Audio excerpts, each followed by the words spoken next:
Hi, I'm Salarah Starre, and welcome to the Salarah Starre podcast.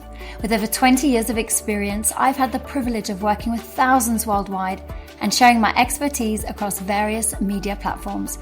This podcast is your go-to resource for mastering manifestation and unlocking your ultimate magnetism. Hit subscribe so you never miss an episode, and let's dive in.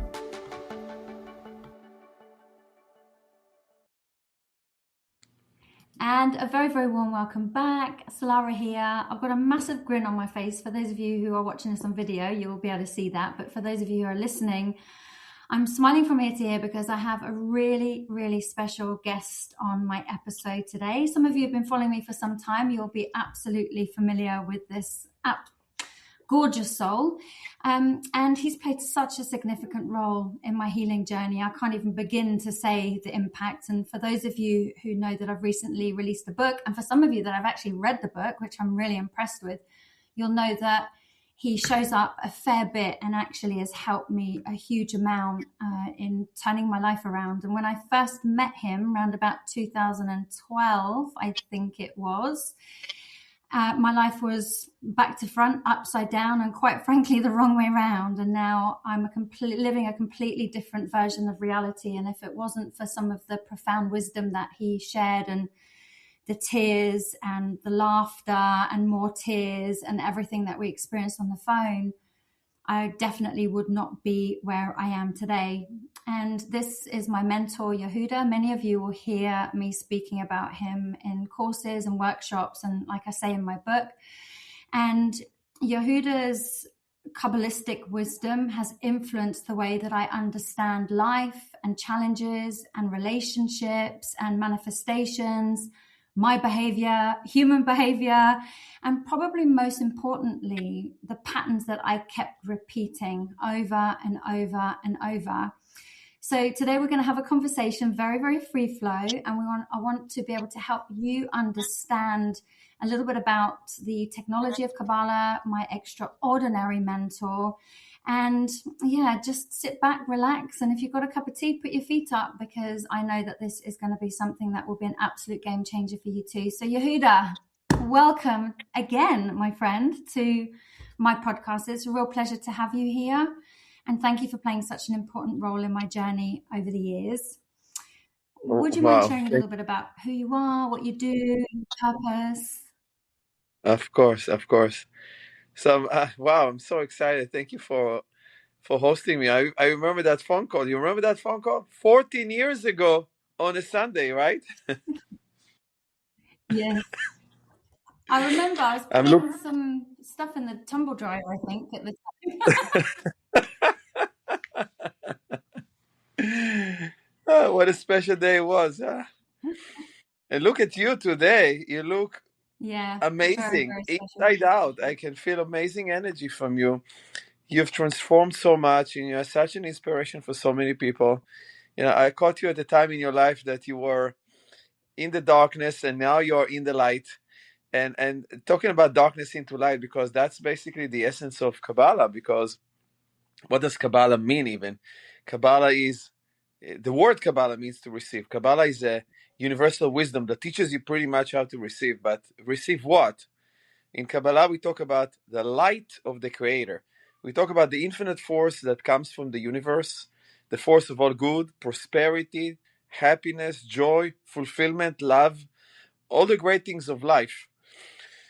And I would say the things that we are not necessarily, we cannot buy love, we cannot buy happiness. We surely things may trigger happiness, like good relationship or success at work, that can trigger happiness. But for me, the Kabbalah really taught me one thing, that happiness or your light, your joy, your fulfillment, security comes from within. For me, that was the biggest change in my life since starting this journey back in 2002. Wow, what a journey. And I'll tell you something. If you're looking for fulfillment that is more than the external chaotic world, which you'll find here and there, if you want real fulfillment, you can look inside. And Kabbalah will teach us all the tools, like Salarah just said, it's to heal my soul, to open my soul for the light. because you may go through pain right now, you may go through some kind of darkness now, unclarity, confusion. Let me tell you, the solution is not out there. It's right here within you. You just need to know how to access it. I mean, you may have heard this before, but Kabbalah really gives you an amazing pathway to access your light. There's so much I can say, but I also want to hear from you, Salarah.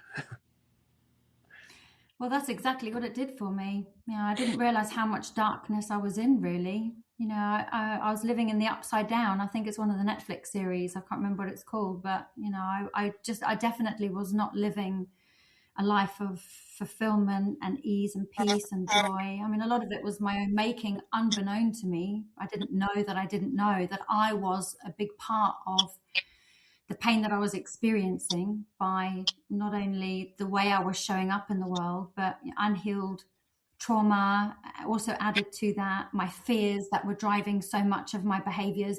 But I didn't know that's what was happening at the time. And through our journey, I think there's a few key moments that really stood out to me. And I think that might be quite nice to chat about some of them.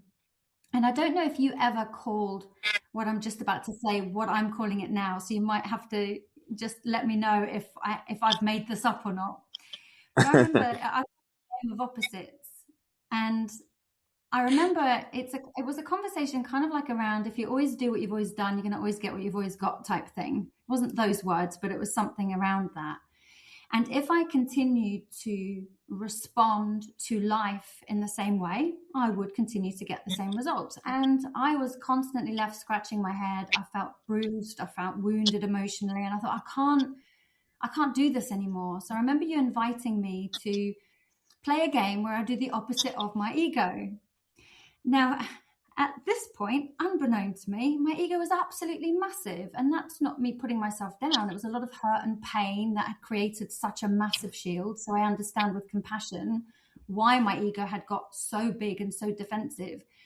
And I remember, and this is one of the accounts I put in the book. I was in a relationship at the time, and it was a very, very unhappy, volatile relationship. And I remember us having a conversation the night before, and I was like, right, whenever I feel my ego popping out my chest like Incredible Hulk, wanting to do one thing, I'm going to see what happens if I do the opposite. And it was probably one of the biggest game changers for me. And it showed me a completely different reality as a result of that. And the relationship I was in at the time, he was by the kettle and he was just stirring his coffee really rigidly. And I went downstairs and I kind of nearly had the same attitude that I'd always had. I want to say, well, what's wrong with you? No kindness or compassion, just defensiveness and hostility.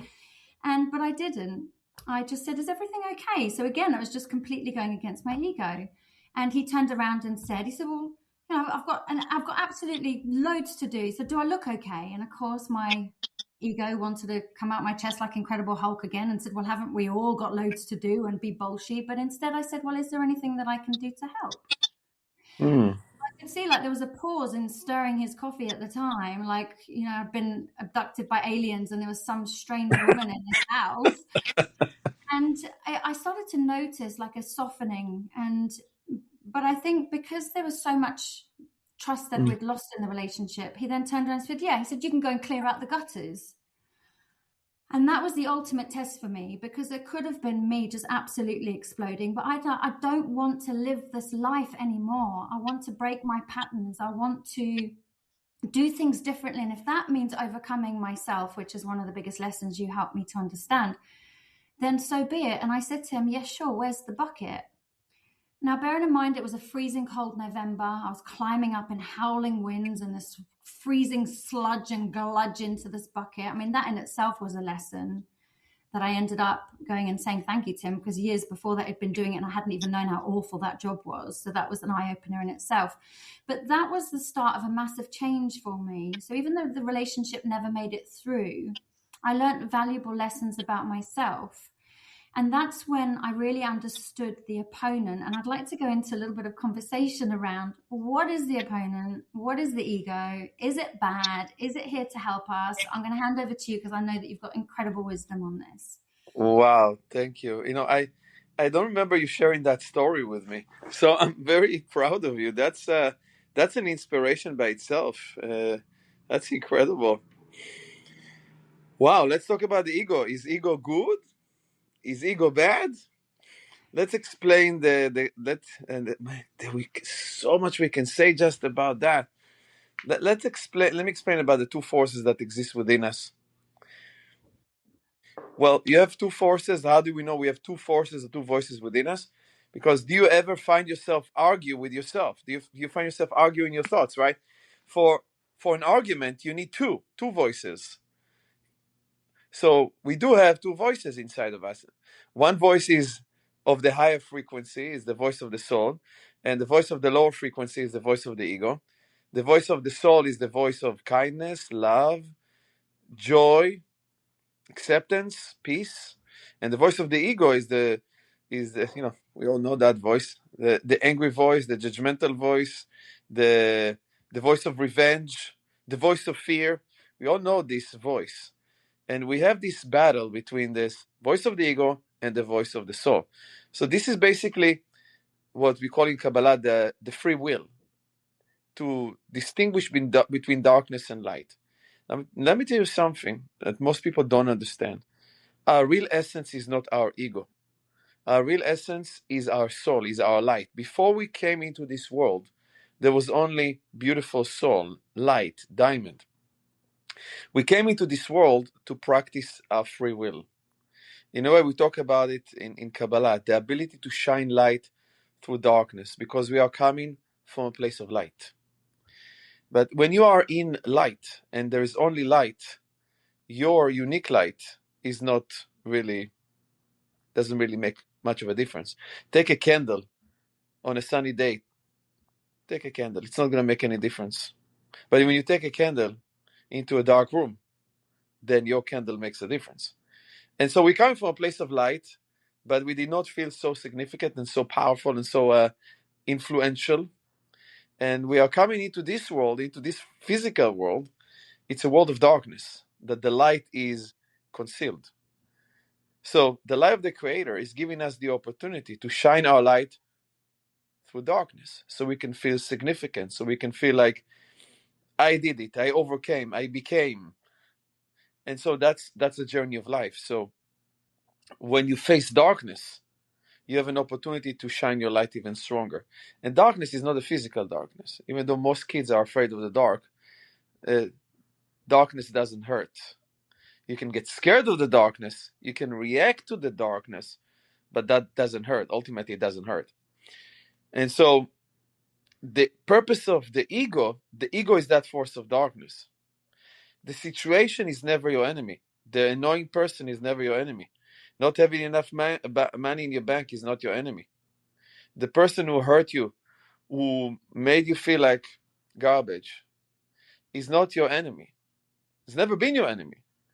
Your ego has always been your enemy.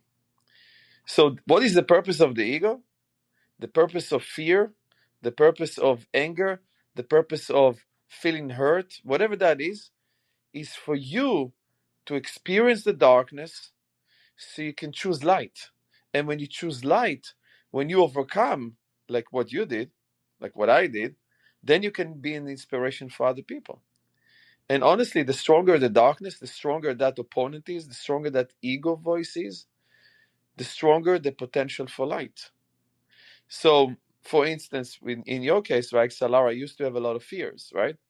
So by overcoming them, can you say today, at least 14 years since our first conversation, can you say that today you have more certainty, you have more confidence in yourself? I really do. Yeah, much more confidence in myself. I think understanding the whole opponent and, how challenges are happening for me, not to me. And I love what you said about light a candle in the sun. It's not going to make much difference. I never heard that before. I really love that. So yeah, definitely. And an interesting thing around the whole ego. I think Gabor Mate refers to the ego as a stupid friend or something like that.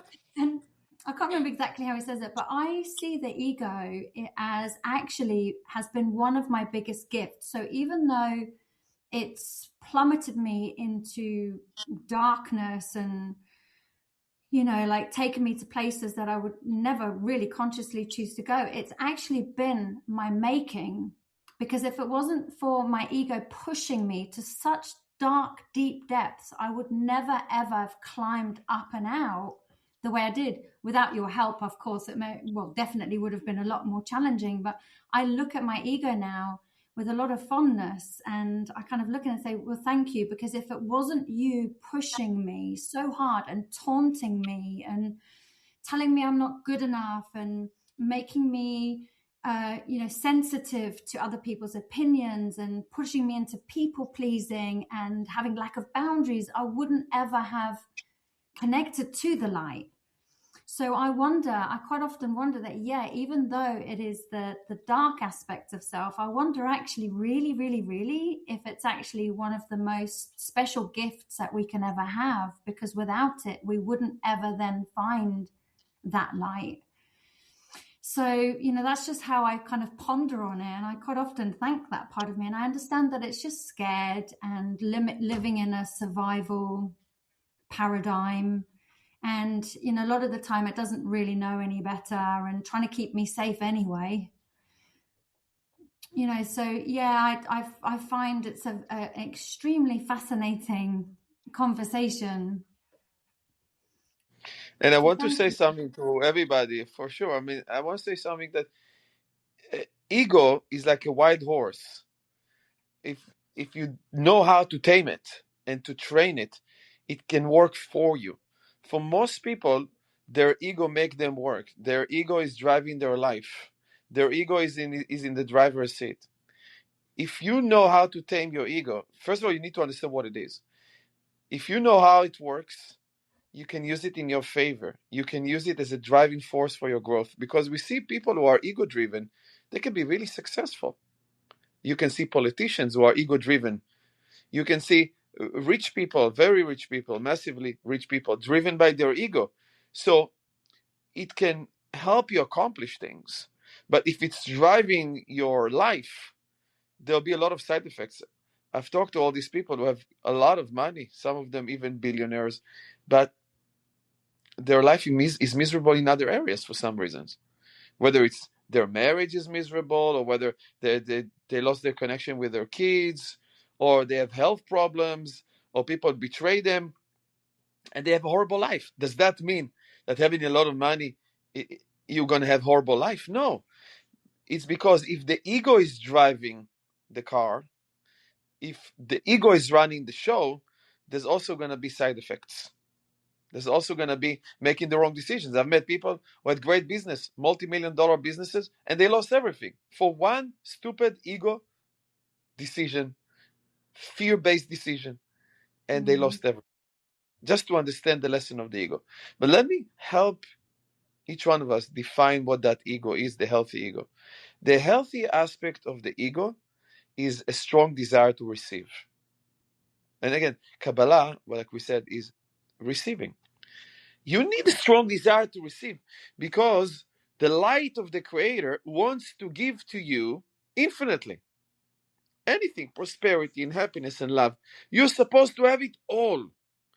People, the ego will tell you, not so much. You can only have this, but you cannot have that. The ego is the force of limitation. It's a logical force. But the ego, the negative aspect of the ego, is desire for the self alone, desire to receive for the self alone.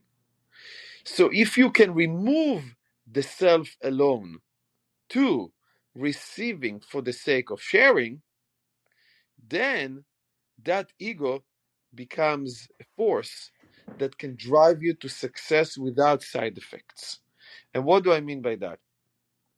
Desire for the self alone is the force of ego that disconnects you from the force of the universe, which is a force of nurturing, nourishing, giving. The universe, the light of the Creator, is a force of giving, unconditional love force. So if you're not in a state of love, you're not in a state of giving, you are disconnected from that light force. So there is a paradox here. On one hand, you're telling me, I need to want to receive. because the more I want to receive, the more I can give. That's the paradox. If I receive for the self alone, problem. The energy gets stuck. If I receive for the sake of sharing, the energy is flowing. Myself alone, it stays here. I become resentful. I become worried. I get scared. It's the self alone. I need to have a desire, but that desire shouldn't just be about myself. The more I receive, the more I give, and the more I give, the more I receive. And honestly, it has to start with the desire to receive.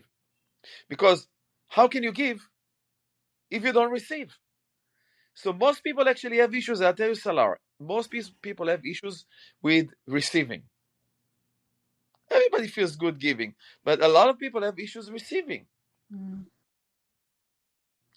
So if you take that force of a strong ego, you want to take over the world. You want to receive, you want to have it all. You want the billions, you want the soulmate, you want the success. And you transform it to the sake of sharing, you can be the most successful person on earth and be a channel for the light, and everything will flow. There's no reason why life shouldn't flow. Set yourself higher goals. Let yourself receive more. The universe doesn't limit you. The universe wants you to have a bigger desire to receive because that's all it wants to do, to give to you. Well,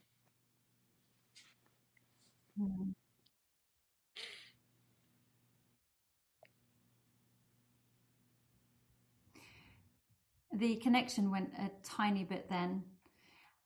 But just to share, like I've got a massive grin on my face because I remember when we were having these conversations quite early on in our connection. And it's taken me quite a long time to really truly understand this, because when I started to logically understand the concept, I was very ego driven of me wanting to receive, which meant that I had to go and give because I want to receive. Do you remember we were having the conversations? And every month I was giving money. And I remember like 3 months later, I rang you up and said, Yehuda, like this thing, you told me I've got to give and I'll receive, and I'm not receiving. And you were like, yes, but it's receiving out of purity, not receiving because, not giving, sorry, just because I want to receive. It's giving out the purity of just wanting to give, and then receiving is the natural side effect of that. But I was giving and then waiting. I was like, well, where is it then? And I smiled because that was a real rite of passage for me. And giving, a lot of people do that. That's what society is. We are trained to do that. You give at work so you can get paid. You give it to your client or to anybody you work with because you're expecting to get paid. Even in relationships, I give to you so you can give back to me. And it's an ego giving. Because you give to receive. It only feeds that ego, the receiving for the self alone. Even the giving to get approved. Putting a post, posting something. Just to get the likes. And the thing is that we always want to receive. There's nothing wrong about it. But let me tell you something. To make it more accurate, it's okay to want to receive. Not to expect, not to wait for it. When you give, you don't expect to receive. When you give, you know that you will receive. The knowing that the more I give, the more I receive is enough, because I know how it's going to manifest, but I know giving is receiving. And in fact, I want to receive more, and I'm expecting to receive more, because my desire is that if I give more and receive more, then I can give even more next time. So it's okay to know and to want to receive more, but not for my own ego, just because I want to expand my capacity. That was one of the biggest challenges for me. It was like really tweaking the consciousness behind the giving. And, like the covert contract is something that comes into mind. Like we have like covert contracts, like I'll do this for you, but then there's going to be an expectation that if I need something, you will then give it back to me. So it's quite a fine tuning, isn't it? To you kind of tweak the giving so that it's not like a covert contract, like I'm expecting something back in return. It's like, I think another thing that you taught me, Yehuda, I don't know if you remember this, but you spoke about a glass of water, and you spoke about how we are the vessel, and this vessel can only hold a certain amount unless we expand our consciousness, of course. But you said to me, but if we drill a hole and we put another glass underneath, we're going to not only be pouring into somebody else's, but it's going to create space for more for us to receive. So it stops us from stagnating. So it creates that continuity and that flow. Do you remember you sharing that with me years ago? Yes, of course. And I share it all the time because that's the whole concept. A lot of people know about the concept of tithing, of the giving of the 10% of what you've got. And why is that? It's very simple, because as long as you're a vessel, as long as you work with a cup, I have a cup. As long as you work with a cup, you have so much that you can contain. But removing the bottom of the cup, it's not just poking a hole. It's removing the bottom of the cup. Remove the bottom of the cup, and the cup will become a pipe. You want to become a pipe of light. Interesting. Because if you are a pipe of light, you get infinite abundance. I love that. So want really, to be completely we want to be a pipe. Yeah, don't be a vessel. I like be a that. That can be a new affirmation. I am a pipe. I love it. Yehuda, I know we've been saying this for a long, long time, but I'm thinking maybe in a month's time or something, should we run a masterclass and we can get online with a few people, and we'll get something in the diary and we'll send out some invitations and maybe share a little bit Kabbalah level 1, so we can go into a bit more detail like we did in the old days. Oh, wow. What beautiful times. We had such a nice group, soul tribe, and let's do it. That'll be amazing. Yes. So for the listeners then, I know it'd be amazing, because I always feel so energized, and I have no doubt that those listening will now just want more. So there's no doubt you're going to be a guest again. So I'm going to drag you here, even though I probably don't need to, because I know you enjoy it as well.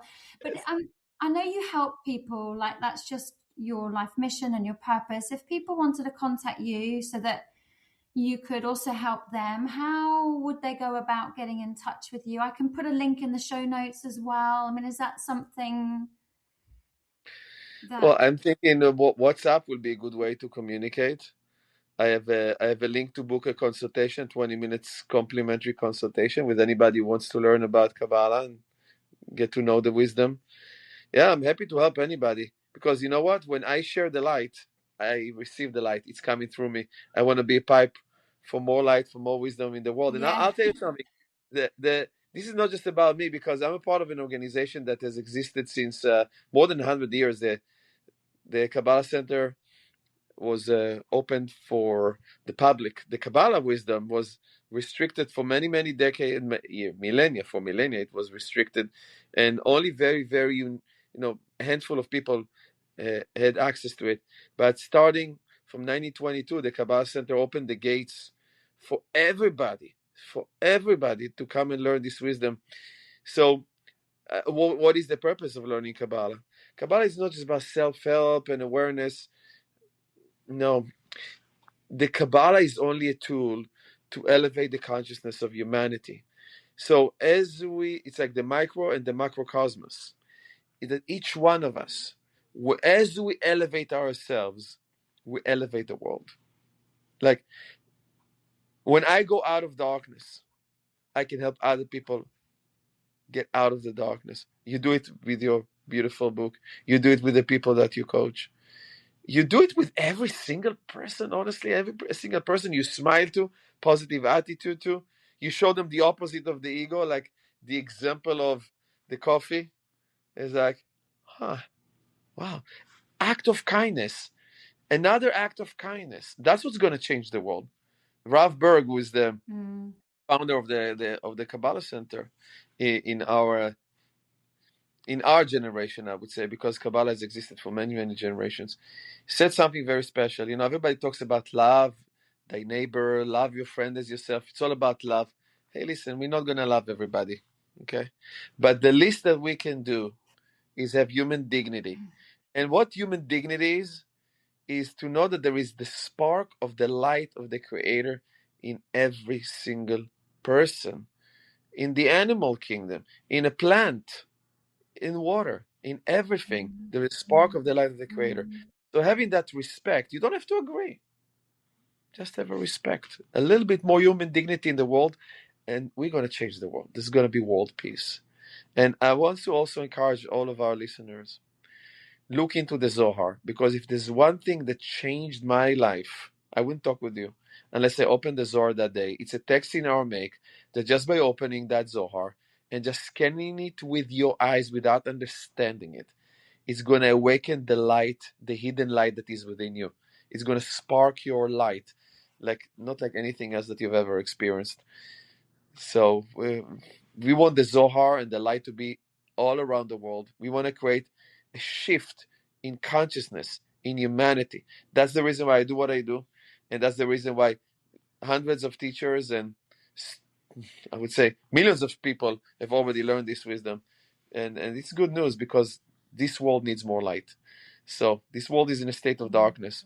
Terrorism, wars, problems, disputes, natural disasters, cancer, disease, problems. We can change it by activating the light. You can feed the poor, fine. They will wait for the next meal. But if you teach the poor how to connect to the light, they will create their own sustenance. You can complain about your politicians, but awaken consciousness from within you, and the leaders will change. The leaders of the world will change when the people of the world will change. So one person at a time, starting with me. I remember you yes. I remember you saying to me once, it was so lovely. You said to me, my friend, you're going to affect the lives of millions or billions of people. And I remember on the phone, just going quiet, just thinking, I don't think that that's ever going to happen. But then I realized actually that was my ego, expecting to be like Oprah on the stage. But actually, I soon, from a soul connection perspective, I realized that actually, if I transform my darkness into light, I completely affect the whole of the collective conscious, which is far beyond anything that I could ever imagine, just not in the way my ego would want it to be for validation. And that really stuck with me. So I totally agree that each and every one of us that overcomes ourselves, that alchemizes some of our dark into light, we actually make a massive impact across the whole of the multiverse. And you're right, it absolutely starts with us. Yehuda, thank you for being here today. We'll have a little conversation separately and get a date in the diary and run a little masterclass, and then it'll be great, whoever wants to from wherever in the world, to sign up and share a bit of time with us, imparting some more wisdom. Let's do it. Looking forward. Yes. So what I'll do is I'll put your Calendly, I think it's Calendly, or your Acuity link in the show notes. Yep. And also, if you'd like to know a little bit more about my journey with Yehuda, and I go into more stories like the Incredible Hulk and the Game of Opposites and amazing other things that I learned from my journey with the Kabbalah and with Yehuda specifically, it's in my book, The Only Way Out is In. And a massive part of that is also credit to the wisdom that you and I shared in some of my deepest, darkest moments. So thank you, Yehuda. With much love. Giving you a big hug from here, from Florida, and can't wait to see you again soon. I really look forward to it. Take care, my lovely friend. Take care, my friend. See you soon. See you soon. Thank you, everybody, for tuning in. It's been absolutely beautiful, and I'll be back with you the same time next week. Bye for now. Thank you for tuning in to the Salarah Starre podcast. If you enjoyed this episode, make sure that you hit subscribe so that you never miss out. And you can stay connected with me on Instagram at Salarah Starre. And for even more inspiration and explore my courses and coaching at salarahstarre.com. You deserve to live a deeply connected and fulfilling life. And it's only you that can make it happen.